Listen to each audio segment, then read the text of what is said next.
प्रिय भाइयों, रस खान का अगला सवैया, अगला अवतरण, इस अवतरण में कृष्ण के जाने के बाद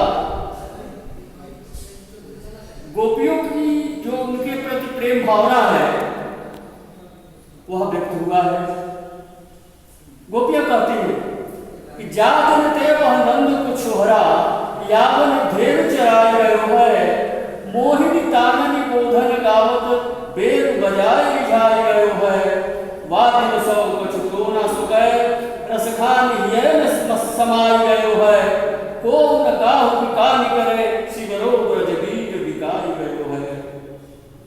यह रस खान कवि कहते हैं, गोपियां आपस में चर्चा करती हैं, अपने समूह में, अपनी सहेलियों में एक दूसरे से कहती हैं कि जादिन ते वह नंद को छोहरा, छोहरा माने पुत्र, नंद को छोहरा माने नंद का पुत्र, माने जिस दिन से वह नंद का पुत्र श्री कृष्ण यावन ढेर चराय गयो है, इस वृंदावन के नंदन वन में गायों को चराने चराकर चला गया है या चराने लगा है।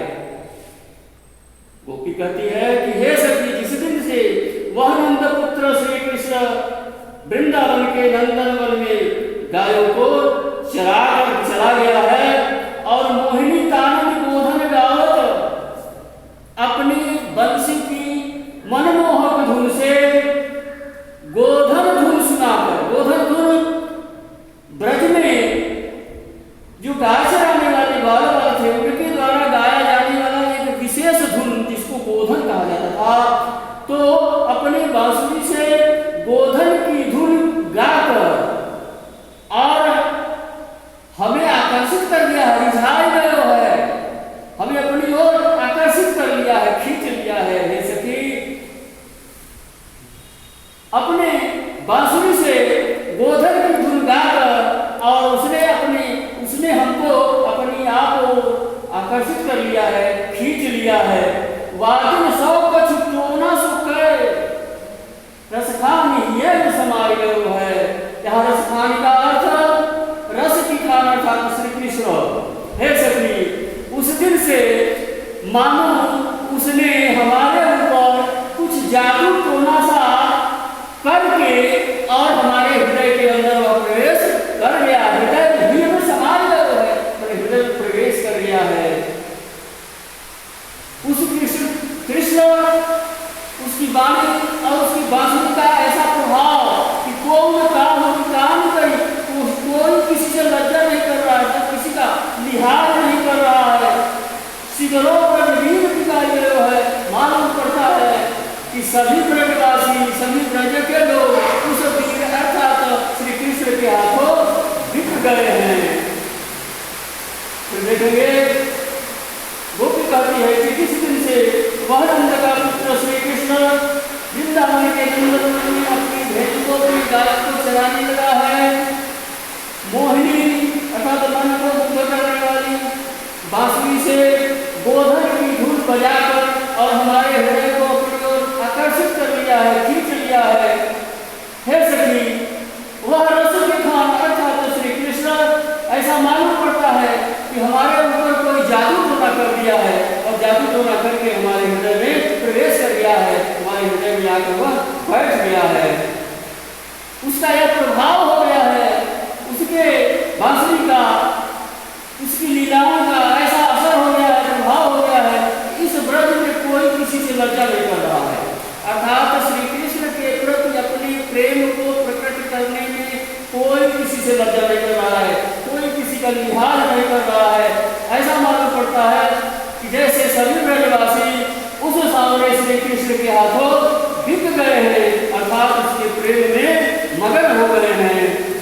फिर गोपियां कहती हैं कि काम भरे बस बांसुरी के अब कौन सखी हमको चाहिए, निष्दोष रहे संग साथ लगी यह सौकिन तापन क्यों सही है, जिन मोहियो मनमोहन को रस खान सदा हमको दही है, मिल आओ सब ऐसे भाग चले अब तो ब्रज में बसुरी रही है। जो है बोलो इसमें गोपियों का बांसुरी के प्रति ईर्ष्या भाव प्रकट हुआ है। इस सवैया के द्वारा रसखान ने औरतों की एक दूसरे के प्रति या दूसरी औरत के प्रति जो ईर्ष्या की भावना होती है, सौती अडार की भावना होती है, वही भावना प्रकट हुई है। बांसुरी के प्रति गोपियों के हृदय में सौती अडार जैसा भाव है और आपस में कहती है कि हे सखी कान भये बस बांसुरी के। श्री कृष्ण तो अब बांसुरी के अधीन हो गए हैं, बांसुरी के बस में हो गए हैं। अब कौन सखी हमको चाहिए, वे तो केवल अब बंसी को ही चाहते हैं, बंसी को ही अपने साथ रखते हैं। अब वो हमसे प्रेम नहीं रखते, हमसे हमको नहीं चाहते। क्यों? तो निष्दौष रहे संग साथ लगी, वह बांसुरी निष्दौष मने रात दिन श्री कृष्ण के साथ रहती है। अर्थात श्री कृष्ण रात दिन उस बांसुरी को ही अपने साथ रखते हैं, वह हमेशा श्री कृष्ण के साथ रहती है। यह सौतिन स्थापन क्यों सही है? तो यह वह बांसुरी है सौत के समान, हमारी सौत के समान श्री कृष्ण के साथ हमेशा लगी रहती है और श्री कृष्ण को हमसे दूर करना चाहती है। इस प्रकार वह हमें एक सौत के समान कष्ट दे रही है, दुख दे रही है।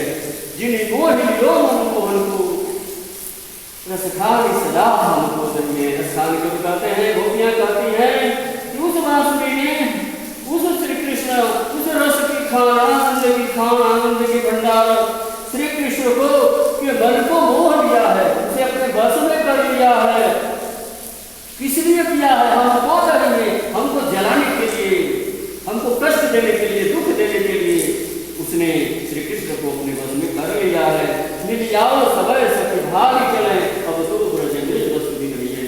गोपी कहती है सखियों से कि हे सखी आओ, अब हम सब लोग मिलकर और ब्रज को छोड़कर कहीं अन्यत्र चले, क्योंकि अब ब्रज में श्री कृष्ण के साथ केवल बांसुरी ही रहेगी, क्योंकि उसने कृष्ण के प्रति हमारे प्रेम को छीन लिया है, कम कर दिया है। फिर देखो तो श्री कृष्ण अब मुरली के अधीन हो गए हैं। हे सखी अब केवल वह मुरली को चाहते हैं, बंसी को चाहते हैं, हमें उतना नहीं चाहते, हमें उतना प्रेम नहीं करते।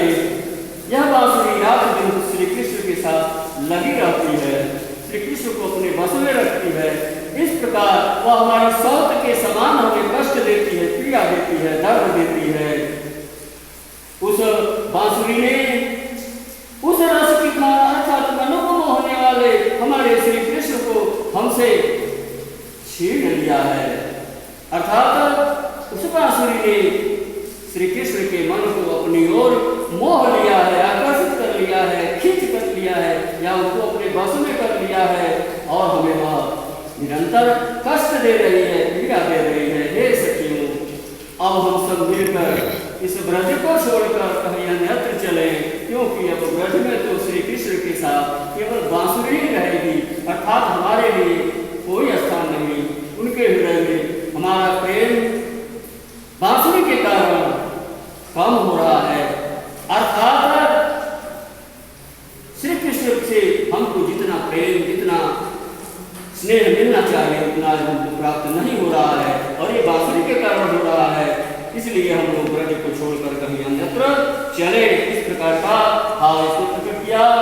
फिर देखो मोर कथा सिर ऊपर राखी में गुंज की माल गले पहलूंगी, और पीताम्बर लय लपटी बन बोधन ग्वारन संग फिरूंगी।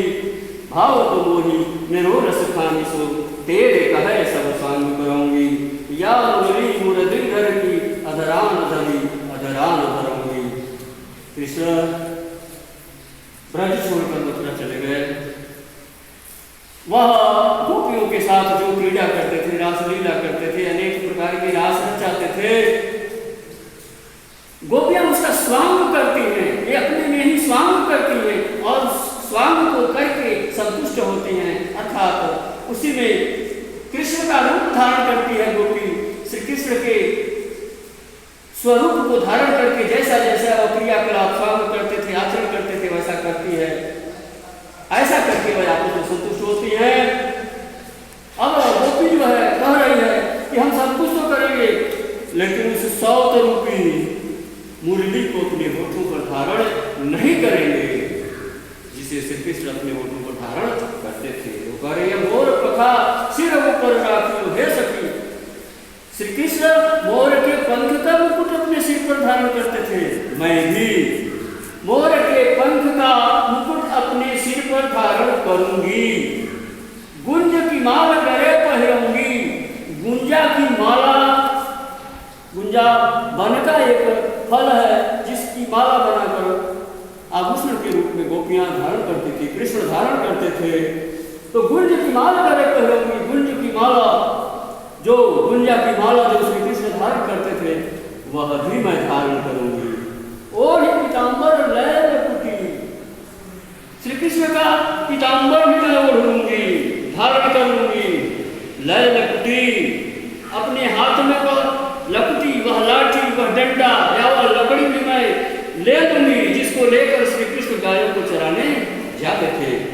वन गोधन ग्वारन संग फिरूंगी। और गोधन, गोधन का मतलब होता है गोबर गाय, धन गाय की धन, गायों का धन, ग्वारन संग। वन में गायों के पीछे ग्वाल बालों के साथ मैं फिरूंगी, विचरण करूंगी, अर्थात गायों को चराऊंगी।